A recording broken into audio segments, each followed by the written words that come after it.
Değerli izleyicilerimiz, BioNTech'in sahiplerinden Profesör Doktor Uğur Şahin ve eşi Doktor Özlem Türeci'den bir son dakika açıklaması var. Bildiğiniz üzere tüm dünya şu anda Omikron denilen koronavirüsün yeni bir mutantıyla mücadele etmeye çalışıyor. Mevcutta bulunan virüse göre 32 kat daha bulaşıcı ve ne olduğu açıkçası tam olarak bilim insanları tarafından hala bilinmeyen bu virüsle ilgili olarak yapılan açıklama gerçekten çok endişe verici. Profesör Doktor Uğur Şahin yapmış olduğu açıklamada mevcutta bulunan aşılarının bu virüse karşı etkili olamayabileceğini, mutlak surette yeni bir aşının mRNA teknolojisiyle üretilmesi gerektiğini ifade etti. Saygıdeğer izleyicilerimiz, maalesef durum iyi değil. Tüm Avrupa'da ve dünyanın pek çok noktasında hastaneler dolmaya devam ediyor. Almanya, evet, en çok vatandaşımızın yaşamış olduğu ülkelerden bir tanesi olan Almanya'da günlük vaka sayıları 80 bine ulaşmış vaziyette. Çok kısa bir süre sonra 100 bin rakamının görüleceği ifade ediliyor. Değerli izleyicilerimiz, Uğur Şahin'in yapmış olduğu açıklama çok önemli. Çünkü Uğur Şahin koronavirüsle ilgili olarak maalesef pek çok konuda sorulara cevap vermiyor. Kendisi istediği zaman cevap veriyor. Sorulan soruların hepsine cevap almak da maalesef mümkün değil. Şimdi bakalım neler söylemiş. Uğur Şahin, Covid-19'a karşı yeni bir aşıya ihtiyaç olacağını gerçekten samimi olarak ifade ediyorum dedi. Öne çıkan soru buna ne zaman ihtiyacımız olacağı. Var olan aşımızı Omikron varyantına hızlı bir şekilde uyarlamak için yeterli vaktimiz var dedi. Yeni varyantla ilgili gelmesi beklenen çok sayıda veri olduğunu belirten Uğur Şahin, durumun ne kadar acil olup olmadığını anlamaya çalışıyoruz. Uyarlanmış aşı gelecek yıla hazır olabilir dedi. Değerli izleyicilerimiz, bu arada biliyorsunuz gelecek yıl kavramı ucu açık bir kavram. 20 gün sonra da gelecek yıl, 1 ay sonra da gelecek yıl, 12 ay sonra da gelecek yıl. Tabii bu zaman zarfı içerisinde az önce ifade ettiğim gibi vaka sayıları artmaya devam ediyor. İnsanlık gerçekten büyük bir sıkıntı içerisinde. Almanya'nın pek çok eyaletinde hastaneler dolmuş vaziyette, yoğun bakımlarda yatak yok. Mevcut hastalar başka eyaletlere naklediliyor. Bunun yanı sıra acil durumlar haricinde pek çok hastanede ameliyatlar da şu anda iptal edilmiş vaziyette. Uğur Şahin yapmış olduğu açıklamaya şu şekilde devam ediyor. Çok sayıda mutasyona uğramış bir varyanta sahibiz. Omikron'un antikorlardan kaçabileceğini düşünüyoruz diyor. Aşılanmış insanları ve daha önce Covid geçiren insanları enfekte edebilir. Yani bu Omikron denilen mutant aşı olsanız dahi sizi etkileyebilir diyor. Bu durum çok açık. Ama yeni varyantın aşılı insanlarda ciddi hastalığa neden olabileceği açık değil. Değerli izleyicilerimiz, bu sıvılar çıkmadan önce Profesör Doktor Uğur Şahin ve eşi Özlem Türeci bir açıklama yaparak mevcuttaki bu sıvılarının vücutta %95 oranında bir koruma sağladıklarını söylüyorlar. Şimdi bu açıklamadan anlıyoruz ki bu sıvıları vurdursanız da bu virüs size gelip bulaşabilir. Aşılı insanların ciddi hastalığa karşı korunabileceği de açık değil. Ancak aşılı insanların ciddi hastalıktan korunacağını umuyoruz. Bakın, hep yuvarlak laflar. Tekrar ediyorum, bakın bu cümle çok önemli.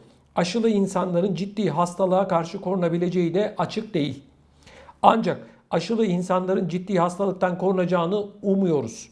Ancak aşılanmamış insanlar daha ciddi bir hastalıklarla karşılaşabilir. Yeni varyant beklediğimden erken ortaya çıktı.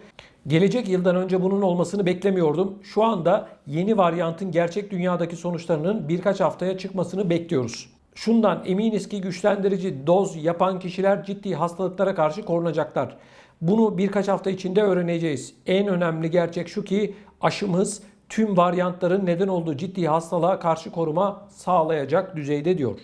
Birkaç hafta önce Senegal'deydik. Ortak olduğumuz şirketlerle aşının yoksul ülkelere dağıtımı hakkında konuştuk. Yoksul ülkelerde dağıtımı kolaylaştıracak teknolojiler üzerinde çalışıyoruz. 2022'ye buralardaki üretim tesislerimizin inşasını bitirmeye hedefliyoruz diyor. Yeni teknolojiler ile bu ülkelerdeki aşı dağıtımını hızlandıracağımızdan eminiz. Koronavirüs aşısının patentini paylaşmakla ilgili bir sıkıntım yok. Kişisel olarak çözümler arıyorum. insanları eğitiyoruz. mRNA aşısını geliştirmek için 10 yıldır çalışıyoruz. Üretimimizin en yüksek kalitede olması için 50.000 adımdan geçiyor. ABD ve Avrupa'daki deneyimli ortaklarımız bunun için çalışıyor. Bu yılın sonuna kadar 1 milyar doz aşıyı, gelecek yıl ise 1 milyar doz daha gelişmekte olan ülkelere göndermeyi planlıyoruz diyor. Değerli izleyicilerimiz, Uğur Şahin'in yapmış olduğu bu açıklama gerçekten çok düşündürücü. Yani net köşeli konuşmuyor, hep yuvarlak konuşuyor. Diyor ki bu sıvıları vurduranların başına şu da gelebilir, gelmeyebilir de, şu da olur, bu da olmayabilir de. Baktığımız zaman Uğur Şahin yapmış olduğu tüm açıklamalarda mutlak surette ticari açıklamalar da yapıyor. Yapmış olduğu yatırımları anlatıyor. Bildiğiniz üzere Uğur Şahin şu anda Almanya'daki en zengin ilk 50 arasına girmiş vaziyette. Bunun yanı sıra yeni devletlerle de bu sıvıyla ilgili olarak anlaşmalar yapıyor, yapmaya devam ediyor. Önümüzdeki yıl Uğur Şahin'in Almanya'daki en zengin ilk 25 kişiye arasına, bu ilk 25 kişinin arasına girmesi bekleniyor. Saygıdeğer izleyicilerimiz, tablo her geçen gün ağırlaşırken Uğur Şahin ve Özlem Türeci'nin bulmuş oldukları BioNTech adlı bu sıvıyla ilgili olarak kafalardaki soru işaretleri de her geçen gün artıyor. Bu sıvılar piyasaya çıkmadan önce Uğur Şahin ve eşi Özlem Türeci bizim sıvımız şu kadar koruyor, bu kadar koruyor diye hemen hemen her gün medyada haberleri çıkıyordu. Her gün açıklama yapıyorlardı. Ne zamanki sıvılar piyasaya çıktı, devletlerle anlaşmalar yaptılar. Gördük ki bu yapmış oldukları açıklamaların volümü düştü, azaldı. Şimdi değerli izleyicilerim, bakın, biz burada sıvı karşıtlığı yapmıyoruz. Kesinlikle böyle bir şey yok. Biz burada insanlığın gelmiş olduğu boyutu anlatmaya çalışıyoruz. İnsanlık daha ne kadar bu sıvılarla ilgili konuşacak, daha hayatında ne kadar bu sıvılar yer alacak. Değerli izleyicilerimiz, yaklaşık 2 yıldır insanoğlunun hayatını işgal eden bu koronavirüsle ilgili olarak konuşan bilim insanları ve siyasetçilere baktığımız zaman maalesef bu sıvıların bitmeyeceği, bu testlerin bitmeyeceği, bu virüsün de hayatımızdan hiçbir şekilde gitmeyeceği yönünde sinyaller alıyoruz. Peki ne zamana kadar, nereye kadar sorusuna kim cevap verecek?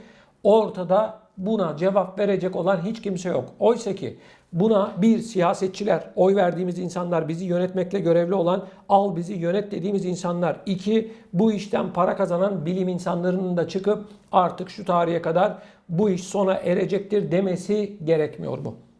Maalesef her sabah uyandığımızda mutlak surette bambaşka bir psikolojiyle uyanıyoruz. Bambaşka bir açıklamayla insanların konuştuğunu görüyoruz.